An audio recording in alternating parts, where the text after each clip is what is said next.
we are we live? Are we live? Oh my goodness. All right, everybody, how you doing? We just finished watching the Ryan Coogler interview on the Breakfast Club. He was talking about the movie Sinners as well as other things, and Shay and I wanted to kind of dive in and recap what we saw. It was really interesting. It was a really interesting. It was really interesting watching that interview and some of the tidbits we got from it, Right. especially as filmmakers or aspiring filmmakers, as Shay and I are. And yeah, let's just dive straight into the interview. The interview was about 50 minutes long. Ryan Coogler touched on topics such as what it was like to make the movie, what it was like working with Michael B. Jordan, what the difficulties he's encountered with Michael B. Jordan playing two different characters. As Yes. you know, the two characters Michael B. Jordan will be playing is Smoke and Stack.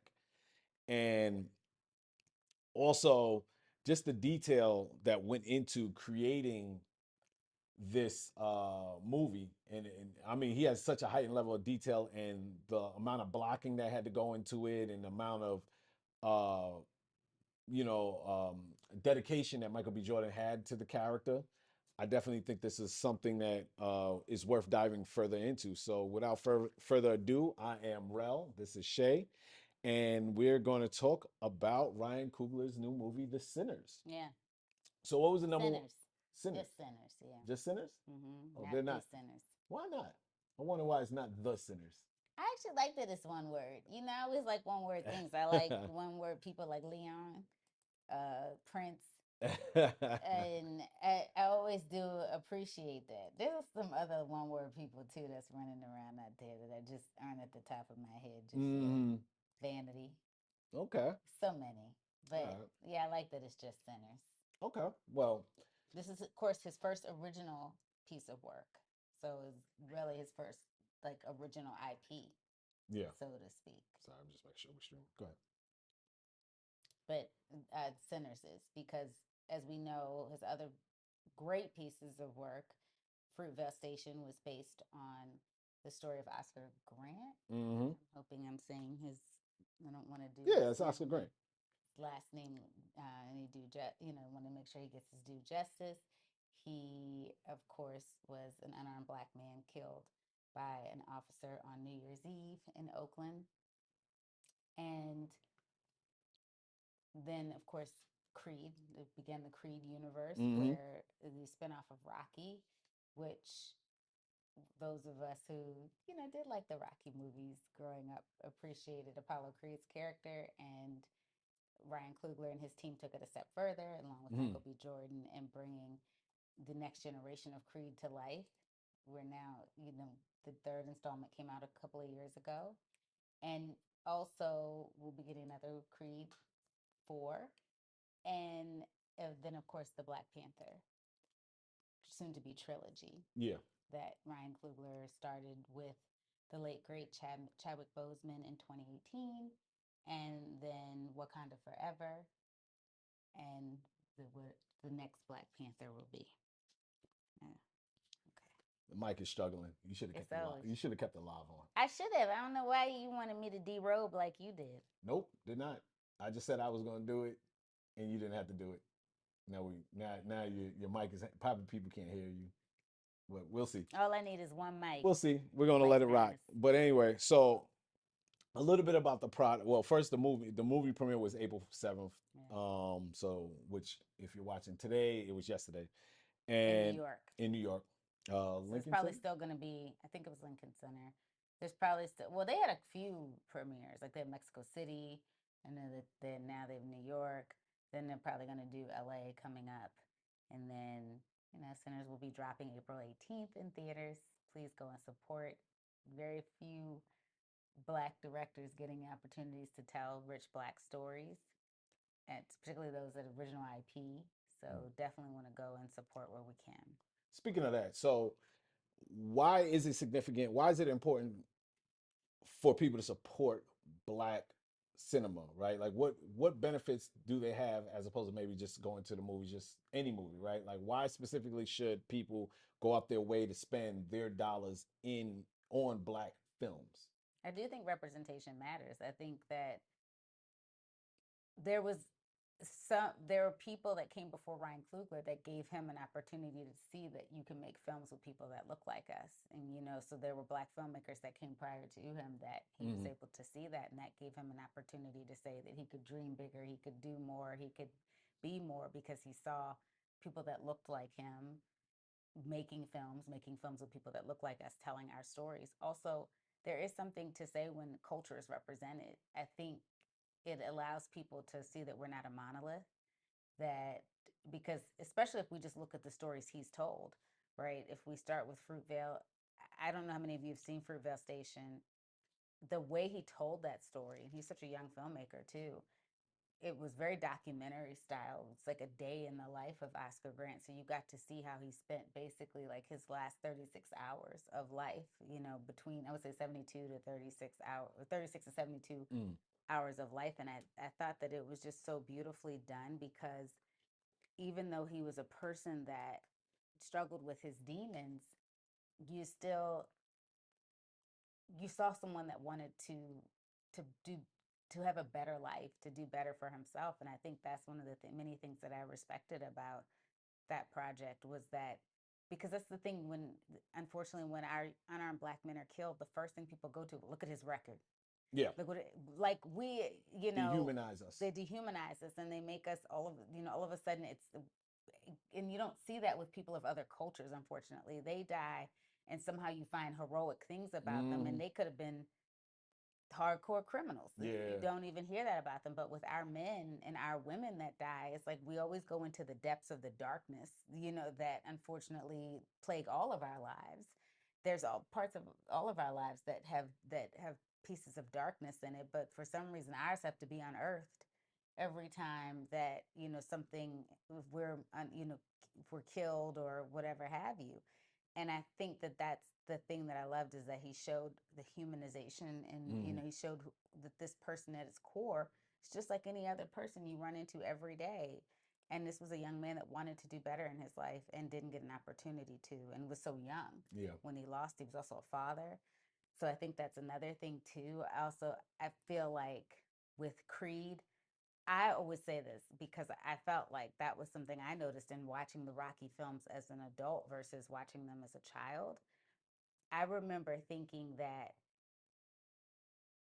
Apollo Creed was kind of this flashy boxer that always had like a lot to say. Every time he got his hands on the mic, it was like, okay.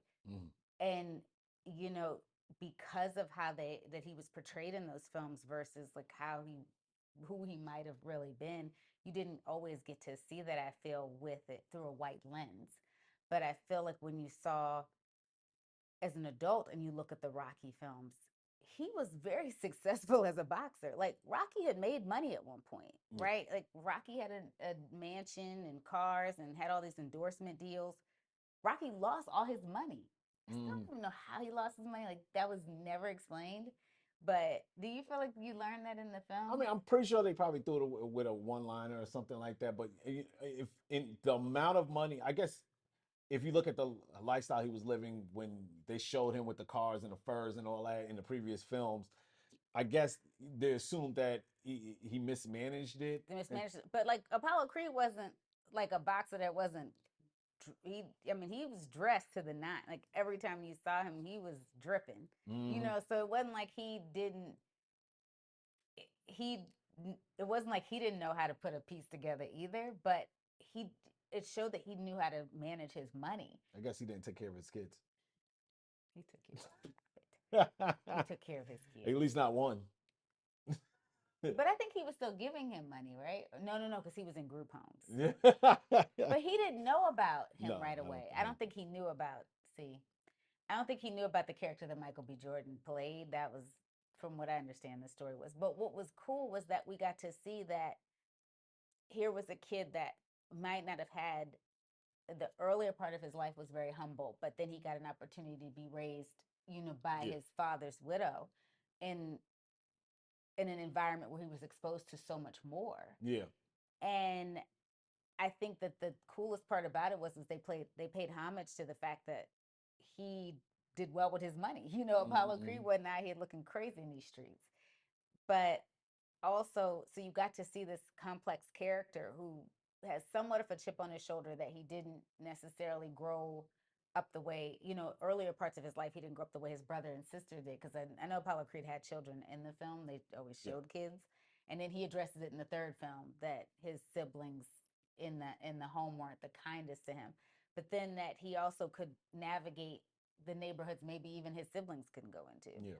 So I think I definitely like that, and they show that like those layers of that culture too, and how he really learned Philly when he was filming in Philly. Like you weren't gonna just see you saw Philly from a different lens than you saw in Rocky, Mm-hmm. and that then with Black Panther, it was very important for him to stay very true to to different parts of African culture Yeah. that he infused in that, and that's something he's doing as well in Sinners. So I think one of the many reasons I do believe, and Denzel Washington even talks about this, that we should see more Black directors telling Black stories is one, it allows people to get to know us as a culture differently. I mean, it's just like when people go to see a Steven Spielberg film and they see it from a Jewish lens, then you get to understand parts of his culture, his background that you may not understand without him telling that story. Yeah. And I think that that's why it's important to support Black filmmakers and the stories they're telling, that specifically that infuse so many parts of our culture in that, because it'll give you an understanding as to who we are and why we're so layered and why we're so proud as a people. Mm. I think one other thing is too is keeping the black dollars in the black community type of thing, Yes, right? Like that too. understanding the more money we spend on our own products, the more opportunities we'll get, the more businesses we can open, the more productions we can have with people who look like us as well. So, going out, and I know like I'm not trying to, especially because there may or may not be a recession. I'm Yeah. not trying to say, spend something that you don't have, but if you do have it to spare and you're gonna waste it on something trivial, go support a black movie, and a black movie with a black director and a black lead and a black writer and a black producer, Yeah. like this is a rare opportunity to actually see original black film in a horror genre. Obviously, one of the most popular was Get Out. So this is another opportunity to watch another one, and you see how well Get Out did and the cultural impact it has. And this is an opportunity for us to have another cultural moment, and also documenting, which we'll get into a little bit more further. Documenting is a period piece, which means it takes a certain period in time and tells a story during that period as opposed to present day. So this was roughly what the 20s, I believe. This is supposed to We be said around the war, World War so One. Yeah, I think that's what he was. yeah. So this is around World War One. So this is I could imagine only how challenging this film was because we wasn't around at that time. Mm-hmm. So I definitely think that adds a definitely a difficult element. Because he wanted to show people that weren't that far removed from being freed Yeah. slaves that had migrated to people that were part of the Great Migration, and what the impact of the South, like people coming back from the Great Migration and seeing like basically, because if there's still parts of the South that never fully recovered from not having Mm, a slavery and sharecropping. yeah. So that was something that he wanted to illustrate too in this film, because that was something he got to see being in Georgia doing Black Panther, Yeah. is seeing places where there were sharecroppers who worked in plantations. And I just know from like the few plantations I've seen, it is an experience when you see Mm, one for the first time and you actually, it does feel like the ancestors are calling to you, or there's something within you of, and we are so far removed from it, yeah. whereas our parents, our grandparents weren't. And I think that that is something that is nice to see a young filmmaker appreciate that and infuse that into his first original piece of work. So let's talk a little bit about the plot. From what I gather, right? This is from the interview, so obviously there's going to be some details that we're not privy to, but Mm-hmm. it's two twin gangsters from Like twin migrate. gangs, Two twin, yeah, I twin know. I don't have to say two. two. Yeah. And it's funny because I wrote two and I crossed it out because I was like, oh wait, that's redundant. It's twin gangsters from But it's um cool, honey. That's the New York in you, because twin. y'all say two. Well, the fact that I have twins gangsters is funny too that I put an S on the end of that. But anyway, so I got twin gangsters that are migrating from Chicago. Yes, they're from initially from they're from Mississippi, moved to Chicago, Hmm. got their money up in there, and also knew how to navigate the streets. Yeah. Came back to Mississippi and want to open a juke joint, which is a club basically for us now. So the thing right off the back that I do like is he's dealing with the Great Migration, which a lot of people are familiar with. Black folks who left the South going to the North, obviously for better opportunities, less racism, and Once you get above that Mason Dixon line, less lynchings, less things of that nature. And but oddly enough, they're going back mm-hmm. to, I mean, we're going to find out what their inspiration for going back, maybe less taking that Chicago slick mentality and that money that you earned, because you can get probably a lot of money and go down there and live like a king in Mississippi. Because Tyler Perry was trying to do that in Jasmine's Blues, and that remember bringing the singer back, the son. That How are we bringing up Jasmine I'm Blues? just saying that's what he was trying to do. I I think mean, that's the reach of the reach. I mean, yes, I I know do he's believe that's what trying. he was trying. I'm just because we're No. so hard on him. I was like, when he He does, just brought up Tyler Perry. when he accidentally falls into to like, I don't know if he even did it on purpose. I think Yeah. it's like one of those things that just fell into it. Like maybe Mm. we'll just show the son come back and he has a drug problem. I mean, because he had to have something wrong with him, so he had a drug problem. Well, drug problem. Then it was The white man was supplying the drugs. yeah, it was just it was so much in that movie. I mean, at one point Oh yeah, the passing mother and daughter and too. then the grandfather Mm. doing all types of Oh, unspeakable things. raping It, the it was it mm, was it was a lot going on in there. But back to Sinners, an actual good movie probably, because we haven't seen it yet, but we're we would. assuming it's going to be better than anything Tyler Perry has made. Uh so the characters are, one is Smoke, one is Stack. Smoke is more of Mm-hmm. a cool collective gangster, not like the hothead gangster, but the more like calculated and cunning, smooth. The one you should be scared of. And and it's funny because you're writing in that era where a lot of that's what black men would look, idolize, like the Harlem Renaissance, being smooth, cool, Yeah, and but Smoke was it's yeah. that dapper era too. Thank you. With your Yeah. the tailored suits, you're gonna see that at this year's Met. Shout out to the Met Council this Mm, year that they're doing black tailoring because that was something we were treated as a people. We were treated as being such less than that mm, for us. Fine tailoring and carrying ourselves, not so much in a Eurocentric view, but showing that we could wear fine wares and that we appreciated when we stepped out of the house wearing our Sunday's best every day. Just for them, it was like, so we aren't called boy, or yeah. just to receive some respect from our counterparts. And that was a big thing of pride then. Mm. And Stack, he's just somewhat, I guess, all around nice guy, which is it's kind of funny because It's Michael B. Jordan. I guess, yeah, and I also it's interesting because they're both considered gangsters. Yes. So like in one way, I hope he explores the contradiction that black people deal with in this country, right? Like where we're at times we want to be good people, but we're put in such difficult circumstances that we make tough decisions. But at heart, we're good people, right? And because I can even speak to that, right? Getting in fights, doing stuff, and you're like, I don't want to be this way, but I'm put in a situation where I had to be this way. So Right. I'm interested to see if he explores that dichotomy within that character.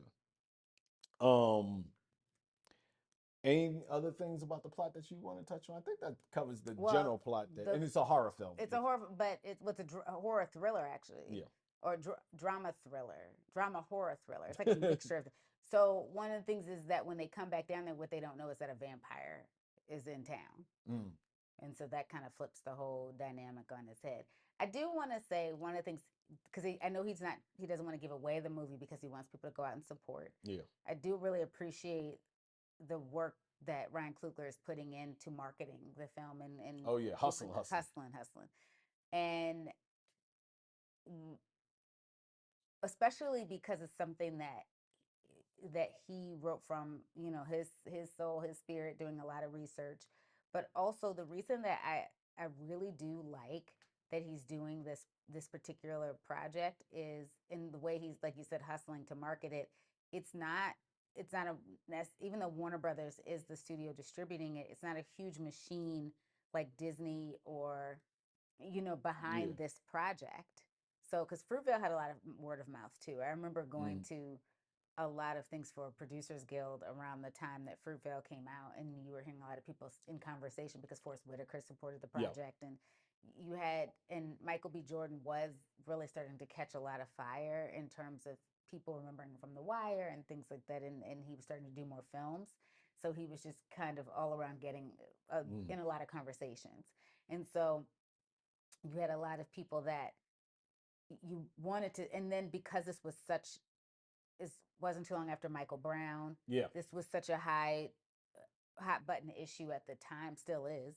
you know I think a lot of people wanted to see how a young black male filmmaker told the story of an unarmed black man Mm. being murdered by a police officer.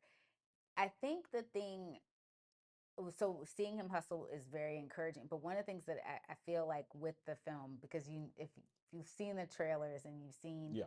some of the snippets that they've been showing through a lot of the podcasts and work like that, and interviews that Michael B. Jordan and Ryan Coogler and Michael B. Jordan are doing, a lot of the vampires seem to be white. It's very interesting because this is a time period where it still was a lot of separation, particularly in the South, a lot of segregation of the communities. And I mean, I have girlfriends from the South that talk about how it's still a lot of segregation and Yeah. separation in the communities. So I am very interested in seeing how, how as a people sometimes we tend to trust our counterparts a little more than we should.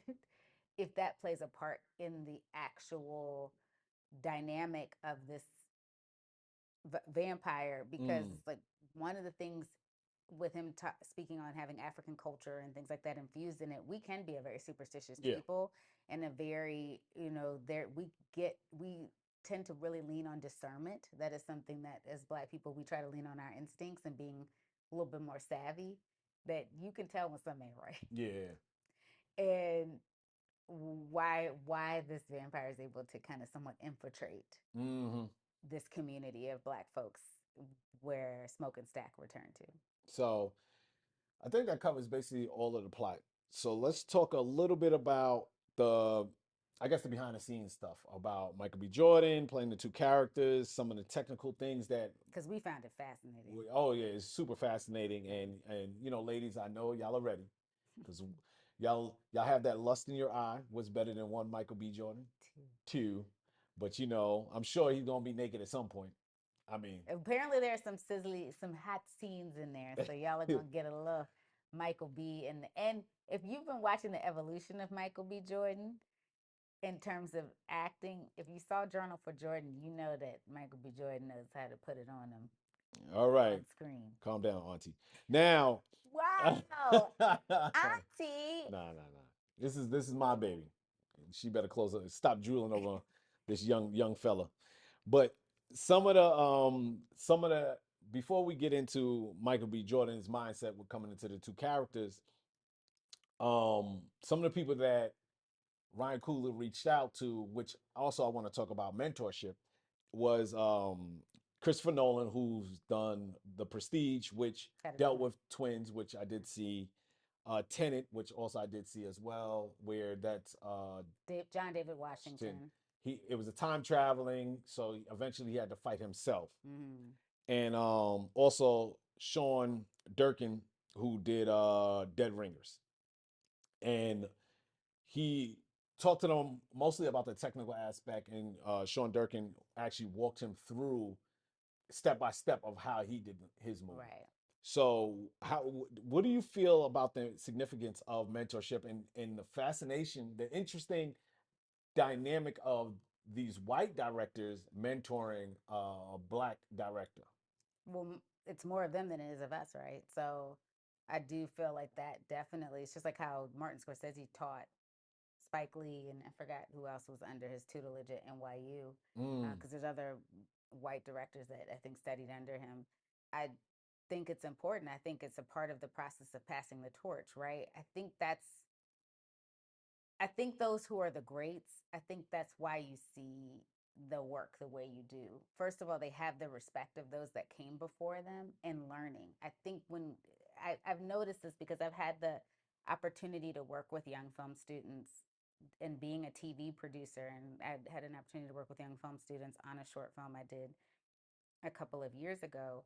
And what I found fascinating was that they felt like they couldn't even learn from their professors, particularly because their professors were teaching at school instead of actually making films. Mm-hmm. And Mm-hmm. it kind of it took me back because I always thought, for me, mentorship and those who are came before me and kind of fostered me through my experiences as a television producer, I found invaluable. Mm. I mean, I was never that great with authority just because I am a little bit of a hothead, but I think that when I actually sat back and thought about the lessons that I learned along the way when I wasn't being resistant, I was so appreciative of what they were teaching me, because there were things that I felt like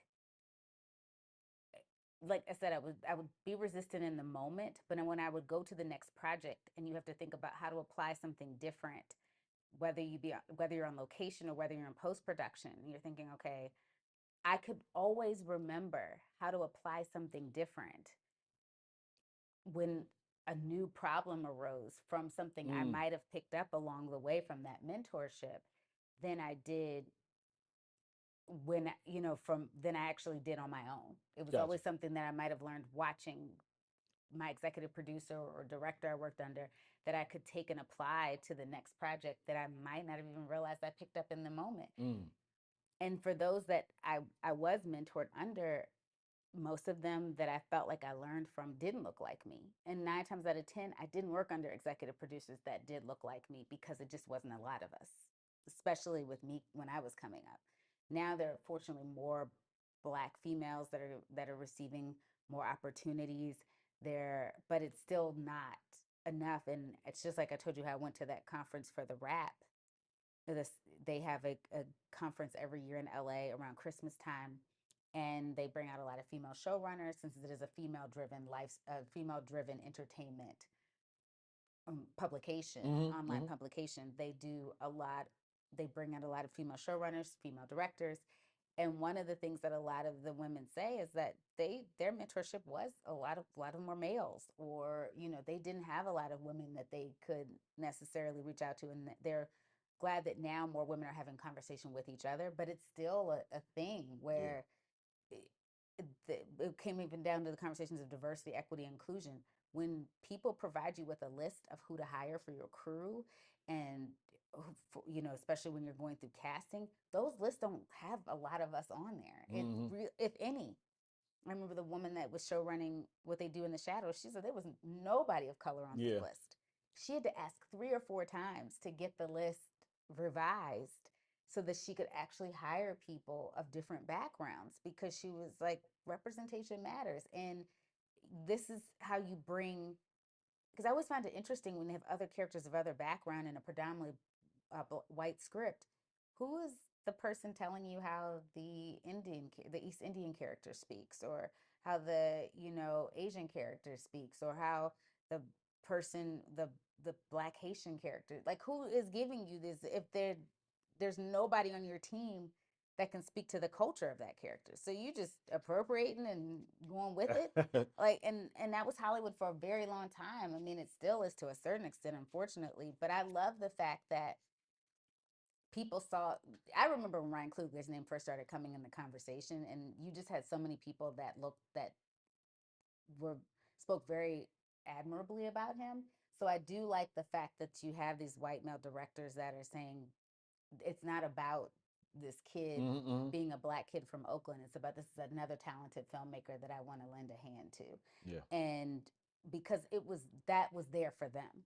Yeah. And the fact that they can see that in a person that has talent, and they're just trying to foster it and help nurture it, and he feels like he has that community, I think that's a blessing. And Yeah. I do find that incredible. Absolutely. No, I 100% agree. I think, I mean, obviously it's going to be reflected in his work. It's been reflected in his work, Yeah. right? Like, And I think that's the one of the things, the pitfalls of being a black person in Hollywood. And sometimes, maybe your films, you have the knowledge, you have the visions, but you don't have the knowledge, the technical know-how, and no one's there to really guide you through it, and you're kind of just like figuring it out. And that's why sometimes it does take us longer to get it to hit.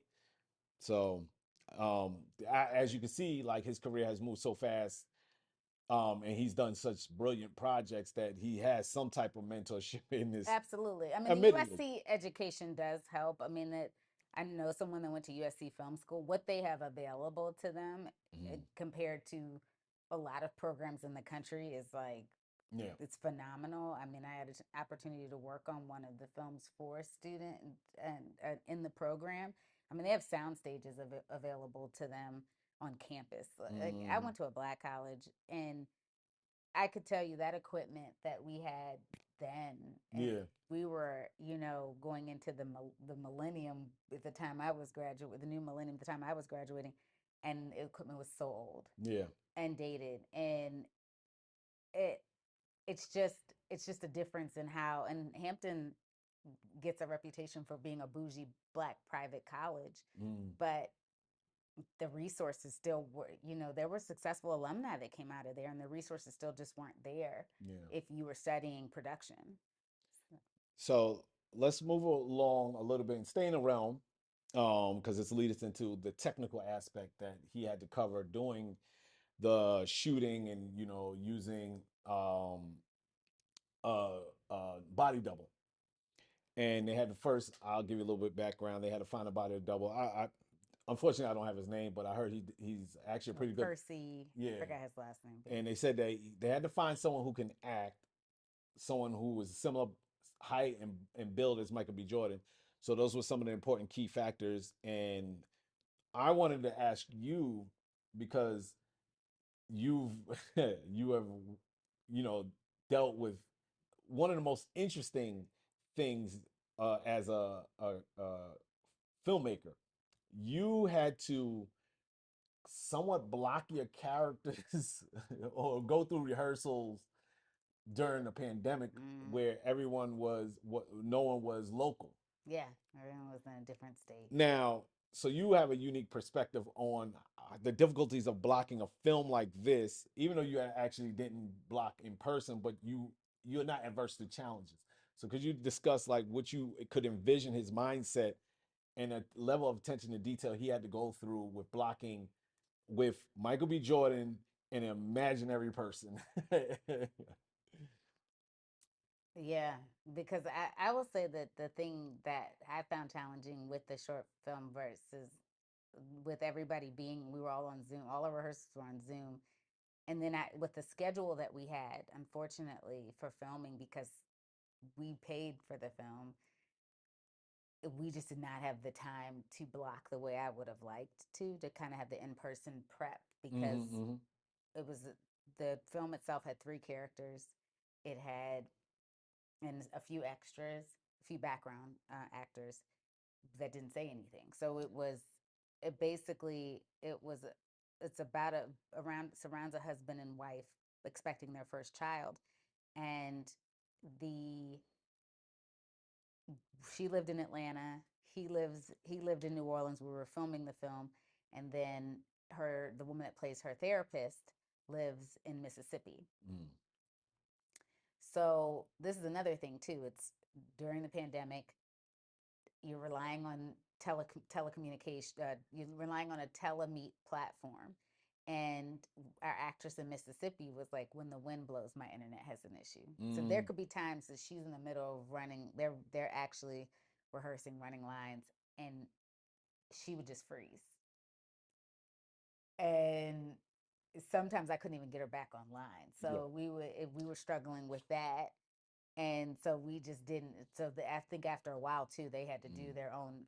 They had to do rehearsals within they set up times for the two of them to do that, because we would lose so much time. And I also had to schedule it, like, so I knew one of the our actor that played the husband, he was a stand-in for Interview with a Vampire. So he ended up his schedule. We had to. He had a better. He worked better on Sundays, I believe, and then our therapist could do like our. Fortunately, our lead actress could do both days. So she had to work with one or the other Saturday and Sunday. Mm. So that was difficult. I think I only had one table read where all three of them were together Yeah. because the therapist and the husband were never in the scene together anyway. So I just had to make sure that it was that basically it really did fall a lot on our lead actress to know how to navigate to work against both of her co-stars. And I think I felt like I saw that in the role she played, but it still did not register until we got in the space. So I can only imagine what it's like. It's hard though because when you look at the cast that Ryan Coogler has for Sinners, you have people who are bona fide movie stars at this Yeah. point, right? Like, Michael B. Jordan is a movie star. Haley Steinfeld is a movie star. And when you're talking about, and even the like Omar Benson Miller, Yeah. these are Delroy Lindo. These people with a long history of working with, and even I forgot the young woman who plays one of the Oh. twins' girlfriends that's from Loki and uh, Lovecraft Country. I mean, they've worked with people that they do their thing, right? So Mm. it's not like she hasn't worked with people that she's rehearsed, blocked, and worked with so many different Mm. actors, and has stolen a lot of scenes she's been in, Yeah. based on those two dynamics.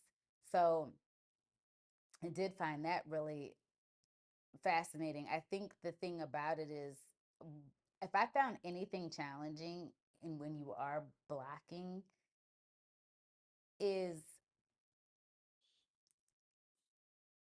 it's the chemistry, right? It really is kind of one of those things. So I can only imagine for the twin aspect Yeah. things. Yeah. That's something I wouldn't mind challenging myself with one day, but I do think that I can only imagine it with. I think it does help that you have like I said, people with the storied history and that have the experience levels that they have. But I do feel like, as from a director standpoint, even understanding marks and where people need to move Mm-hmm, and mm-hmm. not crossing the line, that is something that I don't think a lot of people appreciate until you're in the moment of knowing what to do and what not to do, until you're really in that moment to do so. Because when I was rehearsing them in squares, I remember after a while I'd even tell them, try to use your square, use your space so I can see how you're going to move, because my reference, they were still trying to come off book in a square. Yeah. So like sometimes my actor that played the husband be in a robe with his do rag on, and it's like, but I remember he's a very physical actor. So for him, it was like he would pick up he had to have a hot thing of tea to give to her. So he would bring those aspects to Got you. him in the square. So I kind of saw how he navigated. I couldn't always see that with my lead actress until we got in the space. So there were still things I was like, oh, there's things I'm going to have to work with her in the physical space. We got in that physical, and I saw how physical of an actress she was. So that was kind of fascinating. So I will have to say, understanding when you get them on set and you have to start working those moving pieces, I could only fathom what Yeah. that challenge was like. Um. Now the other fascinating thing, and I do want to talk about what when he spoke about Michael B. Jordan, because that was kind of cool story. But Oh yeah. before I jump into that, just the research aspect of it, right? Him actually working with these two twins to get the details. I think they had journals and stuff like that that he utilized as well, and to get those nuances. What? It's the twins. No, I'm just, Oh, I didn't know if you were gonna hear me.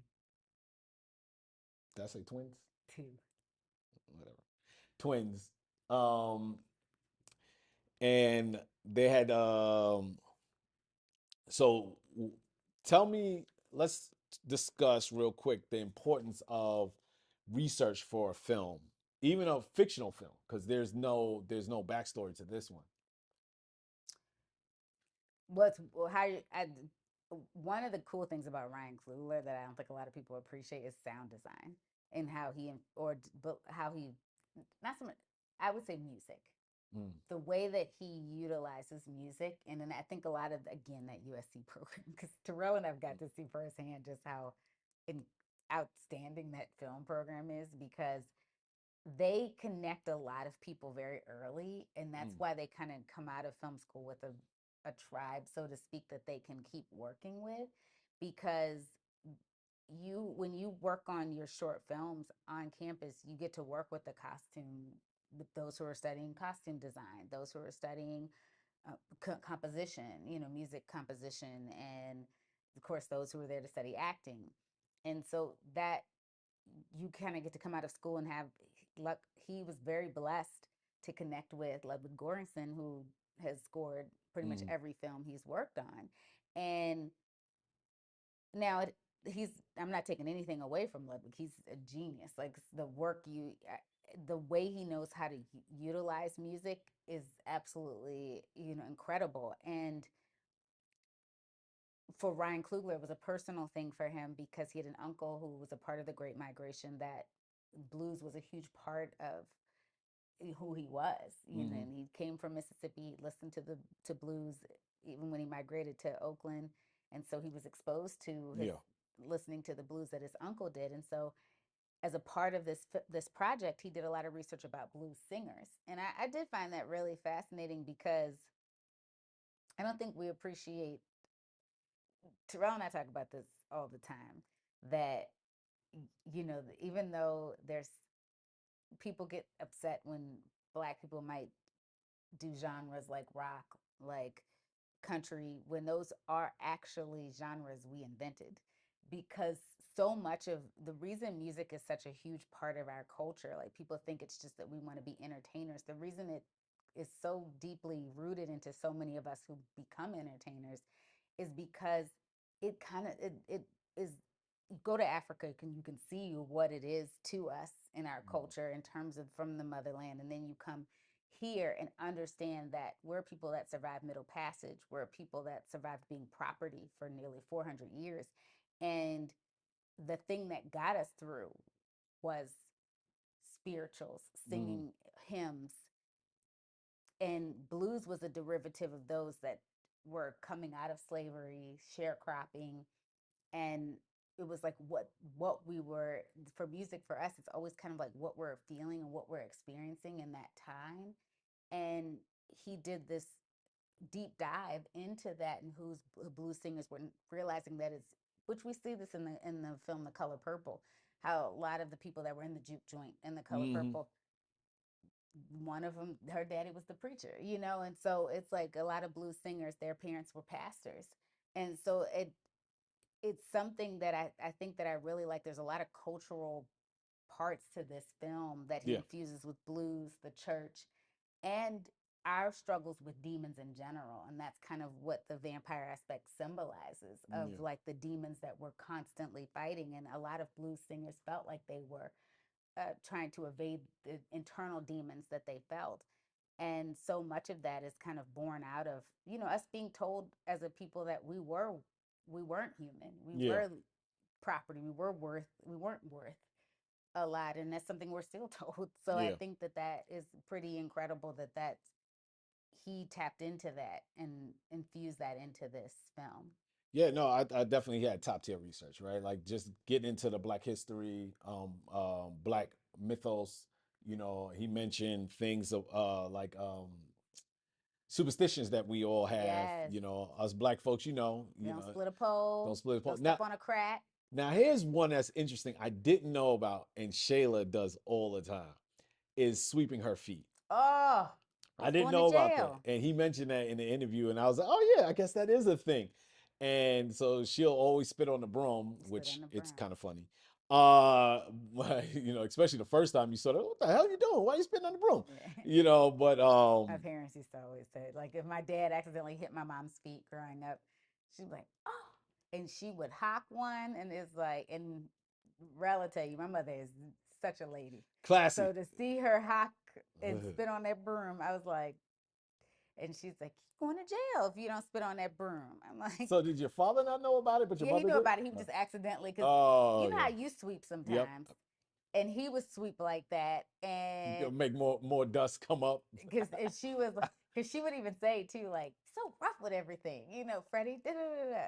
So yeah, and that's the thing. So All right, so let's talk about the Michael B. Jordan and the I guess almost the method acting he did for this film because he's yeah, not adverse to it. As some people may know, he when he played Killmonger, he was basically in character, grow out his hair, was very distant from people. In this one, if he was to do and if he did do acting, which it seems like he did, he had to do two different characters. So I mean, we can all assume that this is difficult, but do you have any thoughts on that and the level that he's achieved at this point to try to tackle something like that? I think it's. Oh, excuse me. I think it's cool because I think that there Michael B. Jordan could have become very complacent in where he was as an actor because he he's a good looking guy. He could have honestly he was at the point when he met Ryan Coogler, or I would say by the time he did Black Panther or after Black Panther, he was a Mm, movie star, right? So it was kind of like, okay, do I need to keep evolving? mm, And honestly, I felt like when we talked about this and we watched Journal for Jordan, it was a different actor. I felt like I saw yeah, there to me, I saw him really step outside of who we've seen him play because before that we watched Without Remorse, and yeah, he's already been an action star yeah. and playing Adonis Creed, like we've seen him in that role. So it was really cool to watch him play this soldier who still believed in love. He had these layers to him, but also how he at times was so submissive to this woman. Yeah. And I don't know, it was just it felt like a very evolutional moment to me with him in terms of it. And I felt like after that, even with Creed 3, like we saw a Hmm. different actor in that film because he was getting ready to direct Creed 3 after he did Journal for Jordan. So I even felt like we saw that in his performance in Creed 3. You saw Adonis was always the hothead, right? That Yeah. was just getting, and it was a very, it was weird. It was like he was Apollo, but like a lot like his father, that he didn't get a chance to know. But then in Creed 2 was conflicted because yeah, he finally achieved the level he wanted to be a heavyweight world champion, but then it was like, I don't know what to do with this now. Yeah. So we got to see, so it was still like, well, who is Adonis Creed? And I felt like you kind of got to see that evolutional moment with him in Creed 3. I like that he keeps challenging himself. I think that if you're going to keep acting, keep challenging yourself. I feel like we even saw that with Denzel Washington in Gladiator 2. I think if you, because there were times I forgot I was watching him because Yeah. so I just feel like if you are going to keep doing projects and you're in front of the camera, because acting is hard. I'm not even going to sit Mm, there and act like I don't appreciate what actors have to go through. It is a very hard, and I don't think, because I work in reality television and people get to play themselves that we're working with most of the time. I didn't necessarily always appreciate what talent went through. Not to say I didn't think that they went through hardship, but when you're working in reality television, you're working a lot of what they're going through in their lives. It's just enhanced. yeah. It's just, instead of me having this embarrassing moment with my husband or a fallout with a friend, I just got to get 7 or 8 other people are going to be standing around watching it too, or it's going to happen at a whole party or a whole event. Yeah. But these are things that are already happening in their lives. We just make the scale a little bit grander when everything goes down. Yeah. But they also know what they're signing up for in reality television. When you have to become a whole different character for because people still get to live their lives for the however many months they're filming a reality TV show. When you're an actor, you're playing a whole different person who's separate from yourself for however many months you're filming. Schedules have gotten so much tighter, and Yeah. now Yeah. it used to be 4 to 5, just like we used to film for sometimes shows. could be anywhere between 3 to 6 months, or the Housewives series, which he and I both worked on a Housewives series, could be anywhere between 9 to 10 months. That's been cut down significantly now too when you're filming them. But if when you become someone completely different, like you said for Killmonger, he had to grow out his hair, so who knows how long it takes his hair to grow out. The physical shape, he does take a lot of pride in getting himself in a physical shape for a role. So what he had to probably go through to prepare for this character and to play two different people, like it's hard enough to play one person. But Mm. I appreciate it more when I worked with actors, because when I had to get the husband and wife on camera, my lead actress was not comfortable. She was in a relationship, a very committed relationship, and she was not comfortable being physical with her, the man playing her husband, in front of cameras. I was almost shocked too. I Mm. was like, oh. And that was another disadvantage of rehearsing in the squares on Zoom as opposed to seeing them, because maybe it could have given them more time to become comfortable with one another. Because even he was, like I said, he was a very physical actor. So if he just leaned in, it wasn't in the script, leaned in arbitrarily because it felt natural to him to give her a kiss on the cheek or the neck. Like it looked Mm-mm. like someone that wasn't used to being touched by this man. And she had a whole pregnant belly that I'm like, oh. So, it Yeah. was kind of, and it wasn't like she was a mature woman pregnant either. She was supposed to be playing a 24-year-old woman. So it's kind of like it was a different, you know, where she may have more, I guess you could say, as you get mature, more proclivities when it comes to sex. Yeah. She didn't have, she describes meeting him, it wasn't that way with him. So it was kind of like, but why does it seem like you cringe when you touch him? So I think that those were things that were hard to navigate for me, because I didn't have the time for them to become more intimate Gotcha. and to have that chemistry.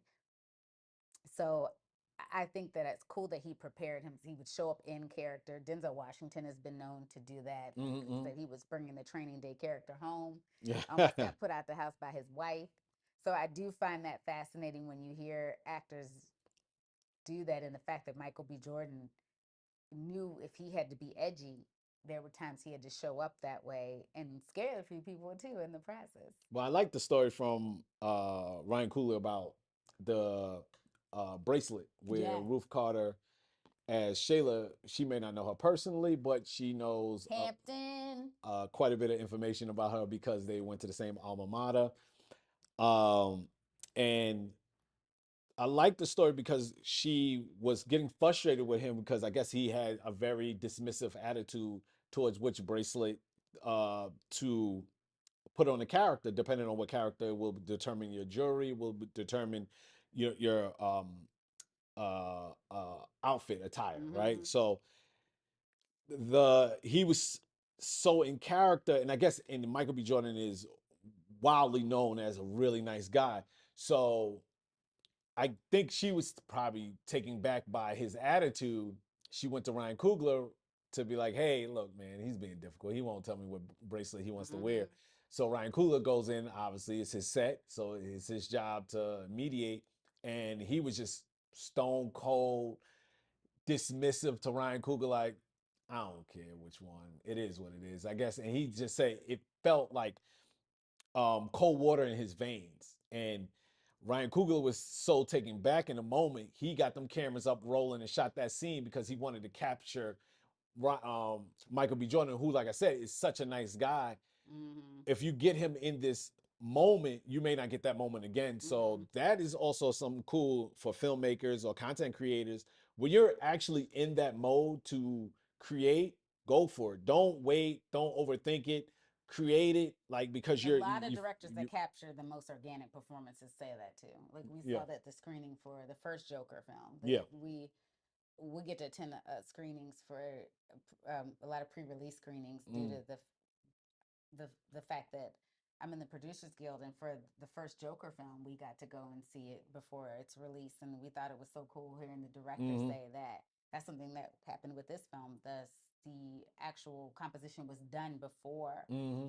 the film was. So they got to play a lot of music on set, and Joaquin Phoenix so naturally moved with the music Yeah, that he was like, get the cameras up. yeah. That he thought it just made it was it was something that felt so organic to the character of Joker, and he didn't want to ever miss these opportunities. And so I want to piggyback off of what Rel said. Don't miss those moments. You can't get, because I remember we wore our actress Charlie out on the film. It's too bad you guys will never get a chance to see it. That's a long story. It didn't come out the way we wanted it to, but we hope to refilm We're it. gonna refilm it. And she was so tired from filming all day, and we just wanted her, she has this monologue, and we just wanted her to do the monologue again. And because her character was supposed to be so emotionally worn down in that moment, it was probably one of the most natural parts of her performance Yeah. that we captured on camera. So I want to speak lastly, which we probably could have talked about this even early on, his inspiration. And I'll give you a little bit background on inspiration, and I want to ask you a couple of questions about finding inspirations for films, because that's something that even I have difficult with, because I'm kind of indifferent about a lot of things. So people who have a lot of passions, I think, can find the motivation to create. Yes. So he basically had an uncle, James Emerson, who was originally from Mississippi. During the 1920s, I guess his family moved to San Francisco. Mm-hmm. Uh, he said one thing that his uncle did. He would listen to uh, Oakland. Sorry, moved to Oakland. And one thing that his uncle did was listen to San Francisco Giants games. And San Francisco Giants, they're actually originally in New York, but we ain't gonna talk about that. And listen to the Oh my blues. gosh. And he said when his uncle died, he was actually making I don't know, the story kind of changed. One, I think he said Creed on The View, and I think he said Black Panther on The Breakfast Club. I I'm was thinking gonna it's call the brother out. I think it's Black Panther. I think well, it was so many years ago, so I think it was Yeah. Black Panther, because I Not believe. really though, if you think about it. Like it's like 2018. Oh, then it had to be Creed. Yeah, it had to It be was because Creed. he said 2015. 15, Yeah. 2015, because his uncle died in 2015, so it Yeah. had to be Creed. So I stand corrected. So maybe I was mistaken. Maybe I misheard that. And he had a tremendous amount of regret. I mean, he actually mentioned being in the dirty post production office, which me and Shayla know all too Oh well my gosh, when he about said being the in post dirty, production I was offices that laughing are because I dirty. was like, ooh. I worked in a couple of dirty s holes, as y'all laymen would say. But so that was one of the first things I think that seeded this idea of making a movie about the blues. Yeah. And then he talked about this story about going to, where did he go to? You know what? I'm not sure where he was necessarily at, but he saw a cotton field for the first time. I never actually seen a cotton field, and it was on a plantation. Obviously they didn't have slaves. Hopefully, knock on wood. And that was another thing. And he felt a tremendous amount of guilt Yes. being at the plantation, and I think that also was something that he cataloged in his head. Listening to Young Dolph, who passed away, and Nipsey, who passed away as well. I think those things got cemented in his head. And he speaks about music. Obviously, he talks about how he was recommended, or he was listening, someone recommended, or he would listen to Nirvana, Teen Spirit. Oh, such a good album. Those of you not listening to, because I was young when Nirvana like hit, Mm-hmm. and it was, and I grew up in a predominantly Jewish and Gentile community, and it's funny, most of our friends, my friends were Mm. uh, black girls, but because it was not a lot of us, so we all tended to navigate towards each other. But I remember going to dances and stuff, and they were playing, Yeah. Teen Spirit, and oh, you did have an appreciation for the grunge era. And like grunge music, and he made the correlation between grunge and blues, and he Mm-hmm. said, "Oh, this is just blues music by white people." That's what he said specifically. And he basically, all these things, he felt there was a story somewhere, and he was able to somehow put all these collective thoughts together and come up with Sinners. So I wanted to ask you about finding motivation and inspiration for stories. Like, you made compliment to coffee, and you haven't we haven't had a child yet, but we will sometime soon, right? Not if he calling me auntie. We ain't having no child. You're not my auntie, but So awful. You're not my auntie, but I'm sure that some 21-year-old would call you auntie, babe. Not when I'm 25. They still call you auntie. At Oh, 25, they would call me auntie. times is different, man. These kids, Oh, these disrespectful. kids are definitely disrespectful. Oh, we're gonna have to have a A chat. 21-year-old would, You gonna call a person that's only 4 years older than you auntie? yeah, 4 or 5 years Wait. older, or up to 10 years. Yeah, they'll even act. They'll act So like if you're their in own. your 30s, you're an auntie. Oh, definitely, definitely these 21s. I have seen women post stuff like they be like, "Oh, I'm only a few years older than them," and they felt so old Well, I because will say I did tell you, and I'm not gonna put him on the spot and to say his name, but there was a high school athlete like coming right out of school. oh, I interviewed him, and he was going to UConn. Y'all can sit up there and try to figure out who this for to play what basketball. did you say? And he was very uncomfortable with doing interviews at the time, and we were interviewing him for a sports show that I was a producer on. And I said to him, "Well, just act like I am, girl that you would meet out, and you would try to pick up, you trying to impress her." And he was like, "Okay, okay, I got it." And I was, I'm still in my 20s, but I was in my early 20s then. Man, he's been the same age for a long time because I think he retired. Hey, Wow. hey, Now he's older than you. That's yes, right amazing. now he's older than me. It's crazy. So no, but seriously, in my 30s. But when he was in his 20, I mean, I was in my early 20s, and I said what my age was, but he was, I think, 18, Mm. 17, 18. He was like, "Oh my gosh, you're my sister's age." See? And that's He acted like I needed to pack it up then, and I had never felt so old. And he is technically, he's a millennial, right? millennial. Yeah, he's a Mm-hmm. millennial. So I think that's the thing with TikTok and social media making things so much faster and music age faster, films age faster because things come at you so fast. Right. Age is perceived different. So, So Michael B. Jordan and Ryan Coogler are considered old then? oh, I'm sure people will consider them old, but see, their bank accounts make them Make them young. young. but That's what it is. When the bank accounts make you look but young. let's get back to it and find what do you find your inspiration for these types of projects? Like I said, like we didn't have a child yet, but Oh, compliment to coffee. you were able to find a story about um, about a pregnant woman going through late term pregnancy and dealing with mental health issues and a painter, even though technically you're a writer and you're not a painter. I know it's art, but it is a different type of It art. is a So different type of you art. had to pull inspiration from other places and interpolate it into this film. So speak about a little bit about that and a little bit about pulling different elements to be motivated to make a project or to write something.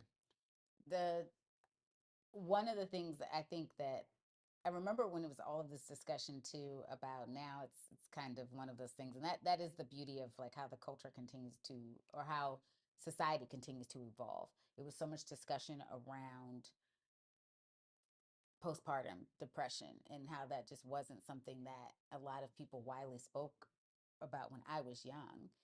My mom actually went through postpartum depression when she had my younger brother. So, and that was still at a time where women weren't being as widely diagnosed as they are, now. I mean, now it's something where a woman, I mean, it feels like every time I watch something, particularly working in reality Hmm. television, they're like, I was going through postpartum at the time. And I'm Yeah. like, man, it's a lot of women that go through postpartum depression. But that my mother talked about how having such a progressive OBGYN at the time that recommended her going to therapy and going through sessions, that really resonated with me because one, of course, my mother is a Black woman, and there's a lot of things that people tend, now her OBGYN was a Black man. So the fact that he could recognize that, get his patient some care, and it's just such an ongoing thing with mental health that I went through therapy as well. And at the time that I wrote the script, I was still heavily in outpatient therapy, and because I actually even went spent time in a hospital as well, and because for those of you that have never worked in production, it is a very trying field. It Mm. seems very glamorous, and there's parts of it that are incredible because you get to tell stories for a living. It's really cool, but there are a lot of parts of it that can wear and tear on your soul, particularly when you aren't the majority race in this country. It's just hard on us on any aspect, whatever field we choose. But I just was going through a time where I really was wrestling with wanting to do something different. Not, had gotten to a point where I was making a certain amount of money, and that comfort and safety of making a decent living, and knowing that I still had a passion to do something more as an artist in this genre of production. And I just, my spirit was speaking to me, but it was like I knew anything else I did outside of being a television producer meant a pay cut, meant somewhat starting all over, because it's not a lateral move from reality to narrative work as people would think it would be. Mm. And so I was really wrestling and struggling with that. And I put off having a child. One, it was hard meeting a partner with the hours we work in production, and meeting someone that kind of understood what my schedule was. Mm. And that didn't, of course, it took me a while before I met Rel. And I think the thing is that there were even times I wrestled with being a single parent, like having being artificially inseminated and having a child on my own. And because I didn't want to miss my biological window of having a child as well. And but then I thought, well, what about an artist that did end up being pregnant, and she's in the early parts of her career, and maybe things are really starting to click for her? And that is a fear for women there for years, that still is, when you're talking about equal pay, taking time off for maternity leave. That, and when you're talking about working in the arts, it's like, we even said this when we saw Uzo. We were kind of like, when's the last time we saw Uzo, Hmm. in the residence? She had a baby. Yeah. And so she took that time off to, bond with her baby, be a mom. And it's one of those things where it's kind of like, especially for Black women, when the phone is ringing, you want to keep picking up that phone. Yeah. And I had coworkers that told me they had a baby and were back to work, within a few weeks after having a child, because they even had white counterparts that did the same thing. So they couldn't even conceive taking too much time off because they were afraid the phone was going to stop ringing. So it was things like that. And I thought it's probably even harder if you are a mixed media artist, because typically a lot of mixed media artists, it's different now because of social media, because of like a lot of the painters took off or that did the Obama's portraits and people like that took off so much faster. 9 times out of 10 you saw success posthumously, so you Hmm. didn't always see it as a living artist, I'm sure. So I think that is something too, that it was, and I also made it somewhat of a period piece where it was the early 2000s, Yeah. where it's probably even harder to get the exposure because you didn't have the social platforms that you have now that can allow you to get more exposure a lot faster. So those were different dynamics that I wanted to explore. Plus, you also have a husband that's somewhat aloof to like what she's dealing with, and the gender roles were a little bit more defined at that time than they are now, where you have a lot of women that might be the breadwinner, Yeah. or it's, people are now recognizing that homes aren't just a mom and dad. They could be two dads, they could be two moms. And I think that those were, I remember getting notes from an executive producer of mine on my script where she was like, "Oh, I don't like that some of the gender stuff is still cut down the line of like the woman's going to be this and Yeah. Yeah. Yeah. but I was like, Traditional well, roles. it is supposed to be. I didn't want it to be an obvious timestamp on it, but I thought it was. I like the fact that she picked up on that, because that's purposely, Hmm. because in that time period, it was still, they weren't recognizing people being, non-binary, Yeah. or have. So I think that is showing also how we've evolved as a culture as well. So the cool thing for Oh, me. Oh yeah. sorry, one more thing. I worked with Naima on that podcast, and I worked with a Black doula on a podcast, and I Very listened to important. how she spoke about pregnancy, clients that she worked with, the mental, kind of basically the emotional and mental support that a mother is going to need, not just through pregnancy but postpartum, Yeah. and what the doula actually, what a doula's role is for a woman that's separate from what a midwife is. And I thought that that was so cool, in meeting her and learning that about what she does as a doula, that it really made me feel like saying, okay, so when of course COVID was happening, that's how I felt really inspired to tell the story. So yeah, um one last thing that I found really cool, and he spoke about, I mentioned that Nipsey Hussle and Young Dolph, and Callmatic, which is I know him as a music video director. That when he Mm-hmm. said his name, Callmatic, I was like, oh, that's the guy who does the Kendrick Lamar videos. I see his name at Mm-hmm. the end, and I was like, he said that he really could see Nip and Sam, right? Nipsey Hussle, and I'm assuming Sam, which is his brother's name, and he saw a lot of similarities in the characters he wrote, not intentionally. And it's very cool because he said, how did he say? I want to get the right terminology, Yes, I didn't write that that down. he's like almost like his imprint in storytelling is coming through. And his cinematic language is getting where it needs to be. Oh, And I thought that was a dope thing to say, yeah. because this is something I kind of stressed with Shayla and myself. I put us kind of under scrutiny as content creators and as aspiring filmmakers, to have a style, something that says it's her, like your type of storytelling. And I will say with Shayla, if you ever get to read her script, which in one day maybe you will get to read her script, if not, just see her work in general, you'll see heavy dialogue. I do a lot of She dialogue. loves dialogue, as you can tell from us talking. She can articulate a lot, and very loquacious. Um, and I just, He looked up that word today. oh, Just kidding. I I ain't do that well on the SAT. I ain't gonna fool you. I ain't gonna fool You you. did good in the math part, Yeah, I did all right on the math part. I did pretty good on the math part, but the writing or English, I don't even see. I don't even know what it was called. I ain't do that good. I got over 1,000 though on my I SAT. can't remember what my I SAT didn't score get was. much over 1,000, but I got over 1,000 on my SAT. But anyway, that's something that I think was really cool.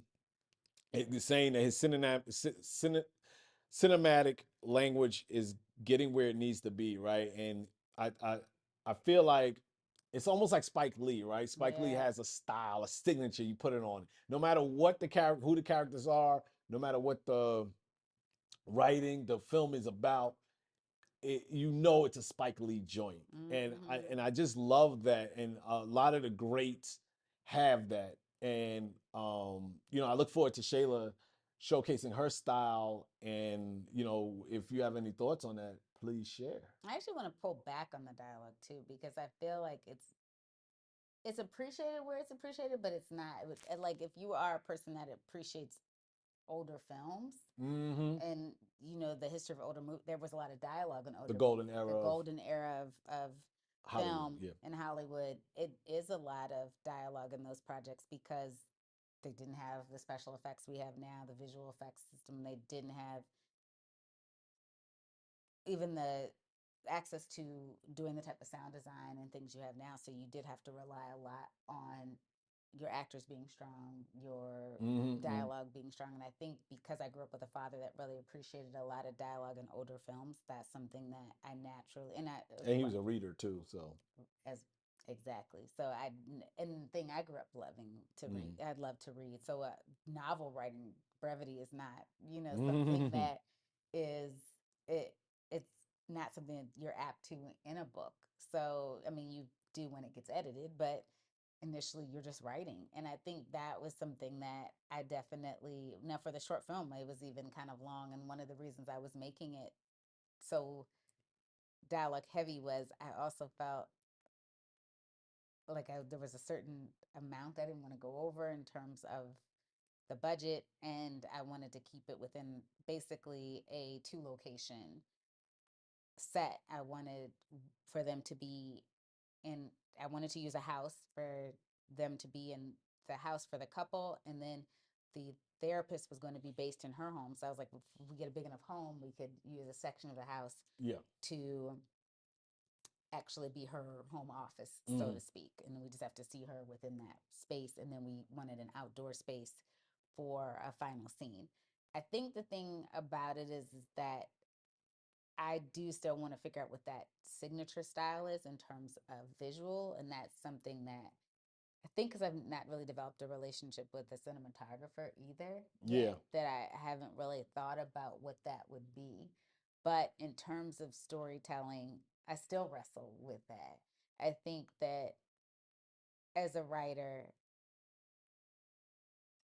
and because I go through periods where I have block, of a lot of writers block, especially when I'm producing for someone else, I'm putting a lot into their series, so it's somewhat harder when I come out and I have to think, okay, what am I going to do with my characters? And that's why with the scripts I wrote during the pandemic, I was able to kind of really kind of figure out who these characters were going to Mm. be. I wrote a character breakdowns because I wanted them to know who their backstory was, what their backstory was, where they came from, who their family members are, to help the actors too in learning who they are because they were original characters. Yeah. I think for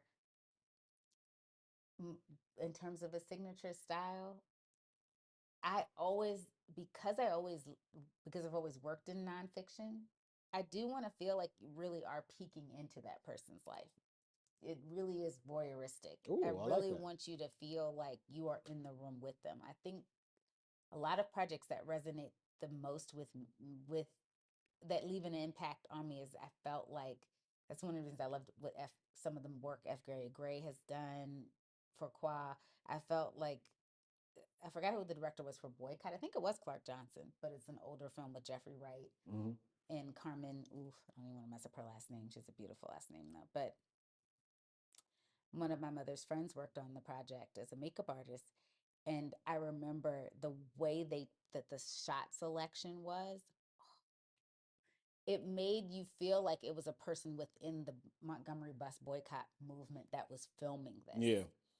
And I felt like F. Gary Gray did that with Straight Outta Compton, which I love. Like Yeah. you were maybe a film, you were a road cinematographer capturing That's NWA true. as they were going along, because you had people cross in front of frame. And while NWA was like Suge Yeah. Knight first approaches them like out after a show, and it's like people crossing in front of frame. I loved that. I loved where, and there was times where he used big cinematic moments, so the concert felt like a concert, but it almost felt like you were watching a concert. Mm-hmm. Maybe even on tele. It didn't feel like you were necessarily seeing a concert within a film. It made it feel like you might have been watching it somewhere more intimately. Maybe Gotcha. you were in a nosebleed section watching a concert. So I thought that was something. I think those moments where you do that are fantastic. And I remember reading a review recently on Spike Lee doing Malcolm X, and it was when the 30th anniversary came up, and Yeah. someone really broke down like not just how Denzel took you through the periods of how Malcolm was at each stage of his life. I thought that was fascinating, like how Denzel changed mannerisms, how he spoke, how he angled his body. The fact that I mean, and paying attention to that, fantastic. But also the things that Spike Lee was able to do with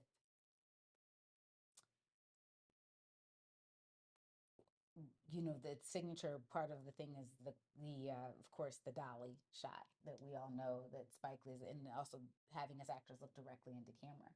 Barry Jenkins has been using that a lot Yeah. recently, and he said that one of the reasons he uses a signature like that is because it is probably the longest that anybody of another race that's not African American will be looking a black person in the eye. Yeah.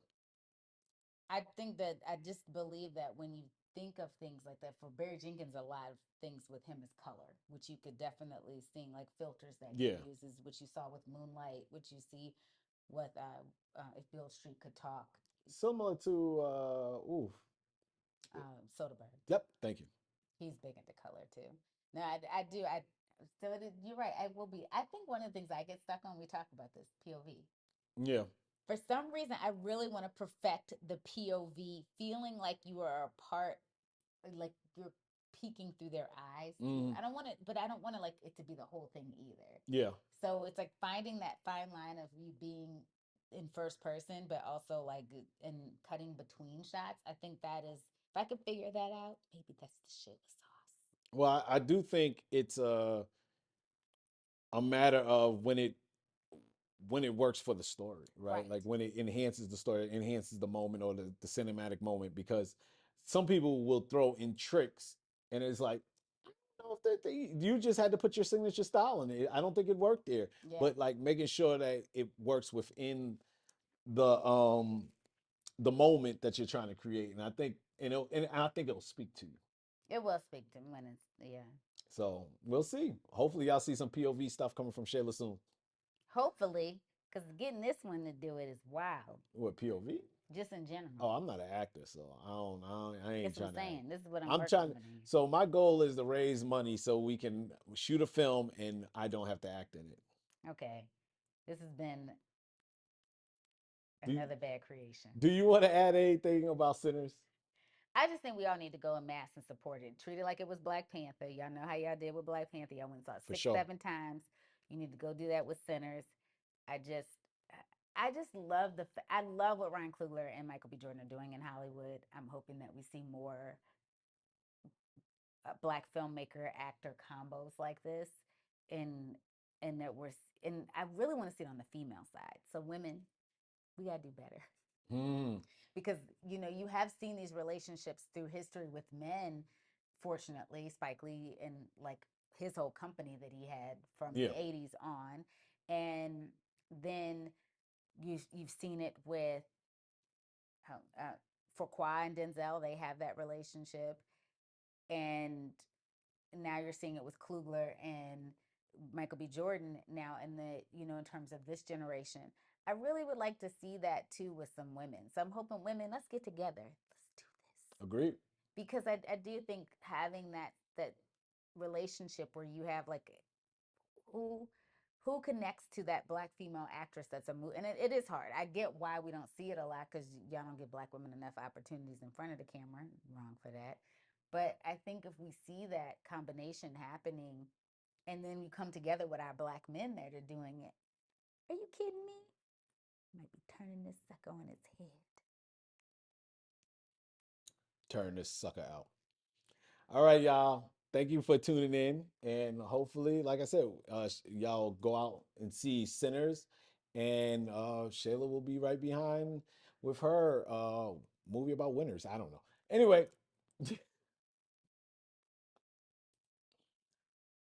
That's pretty good. Are we you, still live? you will be able to reconnect. Uh, she will stop. We are like old leaning in.